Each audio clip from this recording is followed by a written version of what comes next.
వర్ణన రెండవ భాగంలో దిక్పాలక నగరాలని గురించి తెలుసుకుందాం. పుష్యరాగ ప్రాకారంలో దిక్పాలకులు ఉంటారు. ప్రతి బ్రహ్మాండంలో ఉండే దిక్పాలకులకు వీరు సమిష్టి రూపాలుగా ఉంటారు. తూర్పు దిక్కున ఉన్నత సౌధ శిఖరాలతో అమరావతి ఉంటుంది. మహేంద్రుడు, సచీదేవి ఇక్కడ కొలువుదీరి ఉంటారు. స్వర్గలోకంలో కంటే ఎక్కువగా 1000 రెట్ల భోగాలు ఉంటాయి. ఆగ్నేయ కోణంలో వహినిపట్టణము అనే ఊరిలో స్వాహాస్వధాయుక్తుడై అగ్నిదేవుడు ప్రకాశిస్తూ ఉంటాడు. ఇక్కడ దక్షిణ దిక్కులో యమపురి ఉంటుంది. అక్కడ యముడు, యమభటులు, చిత్రగుప్తుడు, యముని మహిషము అన్నీ కనిపిస్తాయి. నైరుతిలో రాక్షసగణ పరివృతుడై నిజవాహన, నిజశక్తి, నిజభూషణుడైన నిరుతి నివసిస్తూ కత్తిని చేతబట్టుకుని ఉంటాడు. పశ్చిమ దిక్కులో వరుణుడు ఉంటాడు. వాయువ్యంలో వాయులోకంలో వాయుదేవుడు ఉంటాడు.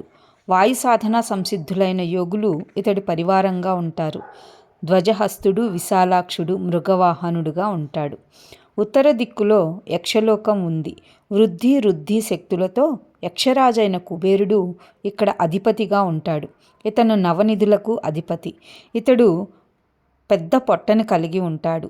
ధనానికి అధిపతిగా ఉంటాడు. మణిభద్ర, పూర్ణభద్ర, మణిమాన్, మణికందర, మణిభూషణ, మణిస్రగ్వి, మణికార్ముకధరాది యక్షసేనానులు ఇతడిని పరివేష్టించి ఉంటారు. నిజశక్తిధరుడై వెలుగొందుతూ ఉంటాడు. ఈశాన్యంలో రుద్రలోకం ఉంటుంది. ఇక్కడ మహారుద్రుడు అధినేతగా ఉంటాడు. విపరీతమైన కోపంతో ఉంటాడు. నిప్పుల్లాగా కళ్ళు వెలిగిపోతూ ఉంటాయి.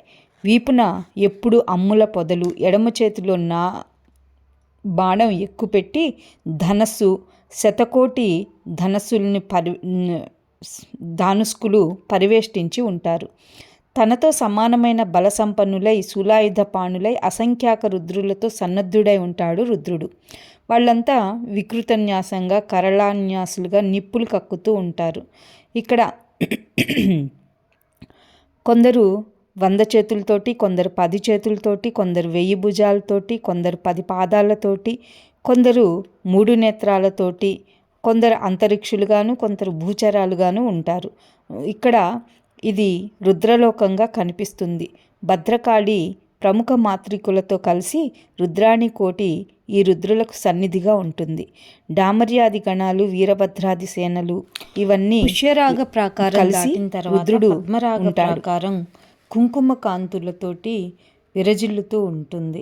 10 యోజనాల ఎత్తు ఉండి రెంటికి నడుమ ఉండే నేల, చెట్టు అన్నీ కూడా పద్మరాగమయంతోనే ఉంటాయి. ఇందులో నానాయుధ ధారిణులు, రత్నభూషా విభూషితలు, చతుష్టష్టి వీరవనితలు ఉంటారు. ఇందులో ఎవరి లోకం వాళ్ళకు ఉంటుంది, ఎవరి నాయకుడు వారికి ఉంటాడు. కానీ అందరూ ఎప్పుడు ఇక్కడే స్వస్వవాహన స్వస్వలోక జనసహితులై గుమికూడి ఉంటారు. వీరంతా మహాశక్తికి కళాంశ రూపాలుగా ఉంటారు. వీళ్ళు దేవి శక్తులు 60 మంది ఉంటారు. పింగళాక్షి, విశాలాక్షి, సమృద్ధి, వృద్ధి, శ్రద్ధ, స్వాహ, స్వధ, మాయా, వసుంధర, త్రిలోకధాత్రి, సావిత్రి, గాయత్రి, త్రిదశేశ్వరి, సురూప, బహురూప, స్కందమాత, అచ్యుతప్రియ, విమల, అమల, అరుణి, ఆరుణి, ప్రకృతి, వికృతి, సృష్టి, స్థితి, సంహృతి, సంధ్యామాత, సతి, హంసి, మార్దిక, వజ్రికాపుర, దేవమాత, భగవతి, దేవకి, కమలాసన, త్రిముఖి, సప్తముఖి, సురాసుర విమర్ధిని, లంబోష్టి, ఊర్ధ్వకేశి, బహుశీర్ష, వృకోధరి, రథరేఖ, శశిరేఖ, అపర, గగనవేగ, పవనవేగ, భువనపాల, మధునాతుర, అనంగ, అనంగసుధన, అనంగమదన, అనంగమేఖల, అనంగకుసుమ, విశ్వరూప, సురాధిక, క్షయంకరి, శక్తి, అక్షోభ్య, సత్యవాదిని, భగవతి, దేవకి, కమలాసన, త్రిముఖి, సప్తముఖి, ఇలా మొత్తం 60 మంది ఉంటారు. వీరంతా జ్వాలామాలికల్లాంటి నాలికల్ని చప్పరిస్తూ అగ్నులు కక్కుతూ ఉంటారు. 7 సముద్రాలని తాగేస్తాము అని, సృష్టినంతటిని సంహరిస్తామని, అగ్నిదేవుణ్ణే మేము చప్పరిచ్చేస్తామని, వాయువుని స్తంభింపజేస్తామని, అఖిలమైన జగత్తుని భక్షించేస్తామని అరుస్తూ అగ్నిగోళాల్లాంటి కళ్ళని మిటకరిస్తూ ధనుర్బాణాలు ధరించి ఎప్పుడూ యుద్ధం యుద్ధం అంటూ ఉరకలేస్తూ ఉంటారు. వీళ్ళు పళ్ళు పడపట్లాడిస్తే దిక్కులు పిక్కటిల్లిపోతాయి. వీళ్ళది పూర్తిగా రాగి జుట్టుతోటి రాగి తీగల్లాగా నిక్కబొడుచుకొని ఉంటుంది. ఒక్కొక్కరికి శతౌక్షహీనుల సైన్యం ఉంది. ఒక్కొక్క శక్తి 1,00,000 బ్రహ్మాండాలను నాశనం చేయగలుగుతుంది. వీళ్ళ సైన్యం కూడా అంతటితే. ఈ జగత్తులో వీళ్ళు చేయలేనిదంటూ ఏమీ లేదు. యుద్ధ సామాగ్రి అంతా ఈ కక్షలో ఎప్పుడూ నిల్వ ఉంటుంది. ఇక ఏనుగులకి గుర్రాలకి అయితే లెక్కే ఉండదు. పద్మరాగ ప్రాకారం దాటిన తర్వాత గోమేధిక ప్రాకారం కనిపిస్తుంది. ఇది కూడా 10 యోజనాల ఎత్తే ఉంటుంది. జపాకుసుమ కాంతుల్ని విరజిమ్ముతూ ఈ కక్షలో నేల, నింగి, చెట్టు, పుట్ట అంతా కూడా గోమేధికమయంగా ఉంటుంది. భవనాలు, స్తంభాలు, చెరువులు, బావులు అన్నీ గోమేధికంగానే ఉంటాయి. ఈ కక్షలో 32 మంది మహాదేవి శక్తులు నివసిస్తూ ఉంటారు. వారి చేతుల్లో గోమేధికాలు పొదిగిన భీషణాయుధాలు ఉంటాయి. ఇక్కడ ఎప్పుడూ వీరు కయ్యానికి కాలు దువ్వుతూ ఉంటారు. ఆయుధాలు ధరించి తాండవం చేస్తూ కొట్టు తన్ను అంటూ ఉంటారు. ఒక్కొక్క శక్తి దగ్గర దశాక్షౌహిణుల సైన్యం ఉంది. ఒక్కొక్క శక్తి 1,00,000 బ్రహ్మాండాలని మట్టుపెట్టగలుగుతుంది. సేనాశక్తిని వర్ణించి చెప్పడం చాలా కష్టం. ఇక్కడ సర్వయుద్ధ సమారంభాలు ఇక్కడి నుంచే జరుగుతాయి. వీరు కూడా ఎప్పుడూ ఇక్కడే ఉంటారు. ఇందులో 20 మంది పేర్లు విద్య, హ్రీ, పుష్టి, ప్రజ్ఞ, సినివాలి, కుహు, రుద్ర, వీర్య, ప్రభ, నంద, పోషిణి, రుద్ధిద, శుభ, కాళరాత్రి, మహారాత్రి, భద్రకాళి, కపిర్ధిని, వికృతి దండి, ముండిని, సేందుకండ, శిఖండిని, నిశుంభ మధిని, మహిషాసుర మర్దిని, ఇంద్రాణి, రుద్రాణి, శంకరార్ధ శరీరిని, నారి, నారాయణి, త్రిశూలిని, పాలిని, అంబిక, హ్లాదిని అని 32 పేర్లతో 32 మంది ఉంటారు. వీళ్ళల్లో ఎవరికి కోపం వచ్చినా మరో బ్రహ్మాండం లేనట్టే. ఎప్పుడు ఎక్కడా వీళ్ళకి పరాజయము అంటే ఏంటో తెలీదు. తర్వాత దేవి పరిచారికలు. గోమేధిక ప్రాకారం దాటిన తర్వాత వజ్రమయశాల ఉంటుంది. ఇది కూడా 10 యోజనాల ఎత్తు ఉండి గోపుర ద్వారాలు కూడా అంతే ఎత్తుతో ఉంటాయి. ఇక్కడ అన్ని గోడలు వజ్ర నిర్మితాలుగానే ఉంటాయి. ఈ కక్షలో ఉండే సమస్త వస్తువులు, మందిరాలు, జంతు, పక్షి బృందము, వాపీకూప తటాకాలు అంతా కూడా వజ్రమయంగా ఉంటుంది. ఇక్కడ భువనేశ్వరి పరిచారికలు నివసిస్తూ ఉంటారు. ఒక్కొక్క పరిచారిక చేతి కింద 1,00,000 మంది దాసీజనం ఉంటారు. అందరూ మదగర్వితంగా ఉంటారు. కొందరి చేతుల్లో పానపాత్రలు ఉంటాయి. కొందరి చేతుల్లో తాంబూల పాత్రలు, కొందరు గొడుగులు పట్టుకొని తిరుగుతారు. కొందరు విసినికర్రలతో తిరుగుతూ ఉంటారు. వస్త్రాలను కట్టుకుని ఉంటారు. పుష్పమాలల్ని ధరించి ఉంటారు. ఇక్కడ కుంకుమాల్ని అద్దుకొని ఉంటారు. సింధూర చషకధారిణులై ఉంటారు. మహాదేవికి కావలసిన అలంకరణ సామాగ్రిని సర్వం సన్నద్ధం చేసి పట్టుకుని పిలుపు కోసం ఎదురు చూస్తూ ఉంటారు. వీరిలో కొందరు మకరికాపత్ర నిర్మాణంలో నేర్పరులుగా ఉంటారు. కొందరు పాద సంవాహనలో, కొందరు భూషాకరణంలో, కొందరు పుష్పమాలికాకరణంలో, కొందరు పుష్పాలంకరణలో, ఇలా ఒక్కొక్క విద్యలోనూ ఒక్కొక్కరు నేర్పరులుగా ఉంటారు. అందరూ బహువిలాస చతురులుగా ఉంటారు. అందరూ యువతులుగానే ఉంటారు. అందరూ చీరలు కట్టుకుని కొంగు బిగించి కడకళ్ళాడుతూ ఉంటారు. దేవి కృపానికి నోచుకుని జగత్రయాన్ని తుచ్చీకరించిన గర్వం టీవీ వీరి ముఖ కదలికల్లో ఎప్పుడూ కనిపిస్తూ ఉంటుంది. వీరు అమ్మవారికి దూతికలు, శృంగార మద గర్వితలు. వీరి పేర్లు అనంగరూప, అనంగమదన, మధునాతుర, భువనవేగ, భువనపాలిక, సర్వశిశిర, అనంగవేదన, అనంగమేఖల అనే పేర్లతో ఉంటారు. మెరుపు తీగల్లాంటి సుందరీమణులు కాంచీ కంకణ కింకిణీగణ జణత్కారాలతో, మంజీర సింజానాలతో అటు ఇటు పరుగులు తీస్తూ ఉంటారు. సర్వకార్యాల్లోనూ నిపుణులుగా ఉంటారు. ఇక్కడ వీరి నివాస సదనాలు ప్రాకారంలో మనోహరంగా ఉంటాయి. కన్నులు ఉన్నందుకు ఒక్కసారైనా వీటిని చూసి వస్తే బాగుండు అనిపిస్తుంది. వాటి ముందు ఎన్నెన్ని వాహనాలు అడుగడుగున కత్తులు పట్టుకుని కావలి కాస్తూ ఉంటారు. అష్టమాతృకలు. వజ్ర ప్రాకారం తర్వాత వైఢూర్య ప్రాకారం 10 యోజనాల ఎత్తుతో గోపుర ద్వారాలు వైఢూర్యంతో, అలాగే మందిరాలు, వీధులు, వాపీకూప తటాకాలు అంతా కూడా వైఢూర్యంతోనే ఉంటాయి. ఇక్కడ ఇసుక కూడా వైఢూర్యంగానే ఉంటుంది. వృక్షాలు వైఢూర్యంగానే ఉంటాయి. ఈ కక్షలో 8 దిక్కుల అష్టమాతృకల మహాసౌధాలు ఉంటాయి. వీరు ప్రతి బ్రహ్మాండ మాతృకల సమిష్టి రూపాలుగా ఉంటాయి. వీరి పేర్లు బ్రాహ్మి, మహేశ్వరి, కౌమారి, వైష్ణవి, వారాహి, ఇంద్రాణి, చాముండ. వీరు సప్తమాతృకలు. 8వ మాతృక పేరు మహాలక్ష్మి. బ్రహ్మరుద్రాది దేవతలకు వీరు సమాకారులు, జగత్ కళ్యాణకారిణులు. సేవా సమావృతులై పరిచారగాణ సేవితులై విరాజిల్లుతూ ఉంటారు. ఇందులో 4 ద్వారాల దగ్గర సౌలంకృతాలై మహేశ్వరి వాహనాలు సన్నద్ధంగా ఉంటాయి.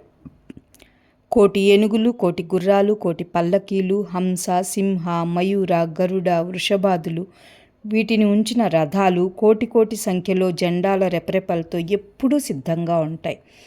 పారిష్టగ్రాహులు సిద్ధం. వివిధ చిహ్నాలతో వాద్య విశేషాలతో 1,000 విమానాలు ఎదురు చూస్తూ ఉంటాయి. షోడశ దళ పద్మం. వైఢూర్య ప్రాకారం గడిస్తే ఇంద్రనీల ప్రాకారం వస్తుంది. ఇది కూడా 10 యోజనాలే ఉంటుంది. కక్షలో మధ్య భాగమంతా ఇంద్రనీల మణిమయంగా ఉంటుంది. ఇక్కడి తటాకంలో ఒక పద్మం ఉంటుంది. ఇది బహుయోజన విస్తృతంగా 16 రేకులతో ఉంటుంది. షోడశ కోణాలతో ఇది సుదర్శన చక్రంలా ప్రకాశిస్తూ ఉంటుంది. ఇందులో 16 శక్తులకు 16 సౌధాలు ఉంటాయి. అన్ని సౌకర్యాలతో, అన్ని సౌందర్యాలతో, అన్ని సమృద్ధులతో తులతూగుతూ ఉంటాయి. ఈ షోడశ శక్తుల పేర్లు కరాళి, వికరాళి, ఉమ, సరస్వతి, శ్రీ, దుర్గా, ఉష, లక్ష్మి, శృతి, స్మృతి, ధృతి, శ్రద్ధ, మేధ, మతి, కాంతి, ఆర్య. వీరంతా నీలమేఘాల్లా ఉంటారు. కరవాలాలు ధరించి ఉంటారు. ఆకేటకదారిణులు. ఎప్పుడూ వీరి దగ్గర వేట కుక్కలు ఉంటాయి. యుద్ధప్రియులు, జగన్మాతకి సేవకులు, సేనానులు, ప్రతి బ్రహ్మాండ శక్తులకు నాయికలు. దేవీ శక్తిని ఆవహింపజేసుకుని బ్రహ్మాండాలను క్షోభ పెడుతూ ఉంటారు. నానారథ సమారూఢలు, నానా శక్తి సమన్వితలు. వీరి పరాక్రమం వర్ణించాలంటే ఆదిశేషునికి కూడా సరిపోదు. తరువాత అష్టమంత్రిణులు. ఇంద్రనీల ప్రాకారాన్ని గడిస్తే ముక్తామయ ప్రాకారం 10 యోజనాల ఎత్తుతో ఉండి కక్షలో సమస్తము ముక్తామయంగా ఉంటుంది. అక్కడ అష్టదళ పద్మం ఉంటుంది. ముక్తామణి గణాకీర్ణంగా, అతి విస్తృతంగా, సకేసరంగా ఉంటుంది. ఇందులో అష్టమంత్రిణులు ఉంటారు. మహాదేవి సమానాకారంతో ఆ తల్లి ఆయుధాలు 8 పట్టుకుని సిద్ధంగా ఉంటారు. దేవితో సమానంగా భోగాలు అనుభవిస్తూ ఉంటారు. దేవికి ఇంగిత జ్ఞానంగాను, పండితులుగాను, సర్వకార్య నిర్వహణ దక్షలుగాను, స్వామి కార్యపరాయణులుగాను, దేవి అభిప్రాయాన్ని తెలుసుకోవడంలో నేర్పరితనం వహించే వాళ్ళుగాను, చాలా అందమైన వాళ్ళగాను, విపరీతమైనటువంటి వివిధ రకాల శక్తులను కలిగి ఉన్న వాళ్ళుగాను ఉంటారు వీళ్ళు. ప్రతి బ్రహ్మాండంలోనూ ఉండే ప్రతి ప్రాణికి సంబంధించిన ప్రతి సమాచారాన్ని జ్ఞానశక్తితో ప్రతి క్షణం వీళ్ళు తెలుసుకుంటూ ఉంటారు. మహాదేవికి మంత్రినులైన ఈ 8 మంది పేర్లు అనంగ కుసుమ, అనంగ కుసుమాతుర, అనంగ మదన, అనంగ మధునాతుర, భువనపాల, గగనవేగ, శశిరేఖ, గగనరేఖ. వీరు అరుణవర్ణంలో ఉంటారు. పాశ, అంకుశ, వర, అభయహస్తలు. విశ్వవార్తల్ని ఎప్పటికప్పుడు అమ్మవారికి తెలుపుతూ ఉంటారు. షట్కోణ పద్మం.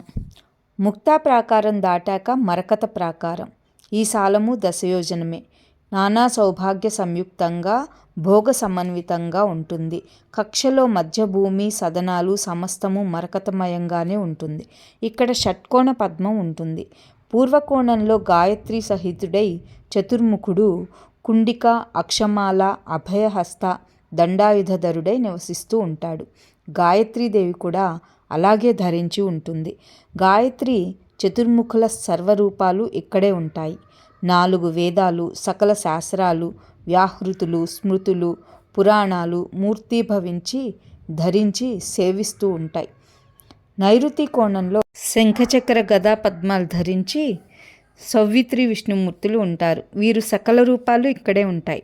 వాయుకోణంలో పరుసల అక్షమాల వరదాభయద హస్తాలతో సరస్వతి మహారుద్రులు ఉంటారు. వీరి రూపభేదాలు ఇక్కడే ఉంటాయి. 64 ఆగమాలు అన్ని రూపుదాల్చి సేవిస్తూ ఉంటాయి. ఆగ్నేయ కోణంలో రత్నకుంభ మణికరండాలు ధరించి మహాలక్ష్మి కుబేరులు ఉంటారు. వారుణ మహాకోణంలో పాశ అంకుశ ధనుర్బాణధరులై రతి మన్మధులు ఉంటారు. వివిధ శృంగార భేదాలు మూర్తి ధరించి సేవిస్తూ ఉంటాయి. ఈశాన్య కోణంలో పాశాంకుశధరులై పుష్టి విఘ్నేశ్వరులు ఉంటారు. గణేశ విభూతాలన్నీ ఇక్కడే ఉంటాయి. పంచభూత ఆమ్నాయ దేవి బృందం. మరకతశాలం దాటాక ప్రవాళ ప్రాకారం, దశయోజన సమున్నతం, కుంకుమ రంగు వర్ణంలో కక్షలో అన్నీ ఇలాగే ప్రవాళమయాలుగా ఉంటాయి. పంచభూతాల స్వామిన్లు ఇక్కడ ఉంటారు. హృల్లేఖ, గగన, రక్త, కరాళిక, మహోచ్చుష్మ అని వీరి పేర్లు. పంచభూత సమప్రభలు, పాశాంకుశ వరదాభయహస్తలు, అమితభూషణలు, దేవి సమాన వేషాఢ్యలు, నవయవ్వన గర్వితలు. ప్రవాళశాలం గడిచాక నవరత్న ప్రాకారం. ఇది మహాప్రాకారం. బహుయోజనోత్సవంలో ఉంటుంది. కక్షలో అంతా అన్ని నవరత్నమయంగానే ఉంటాయి. ఇక్కడ ఆమ్నాయ దేవి బృందం ఉంటుంది. మహాదేవి అవతారాలన్నీ ఇక్కడే ఉంటాయి. మహావిద్య మహాభేదాలు ఉంటాయి. నిజావరణ దేవి బృందంతో నిజభూషణ వాహన సహితులై సర్వదేవీ సమూహము కోటి సూర్యప్రభలు విరజిమ్ముతూ ఉంటుంది. సప్తకోటి మహామంత్రాల అధిష్టాన దేవతాసకము ఉండేది ఇక్కడే. నవరత్నశాలం దాటితే చింతామణి గృహం దర్శనమిస్తుంది. అందులో ఉండే వస్తువులు మాత్రమే చింతామణిమయాలు. స్తంభాలు వేల సంఖ్యలో ఉంటాయి. అవి సూర్యకాంత, చంద్రకాంత, విద్యుత్ కాంతమణి నిర్మితాలుగా ఉంటాయి. వీటి కాంతుల తడతడలతో మునిగిపోయి లోపల ఏ వస్తువు ఒక పట్టాన కంటికి కనిపించదు.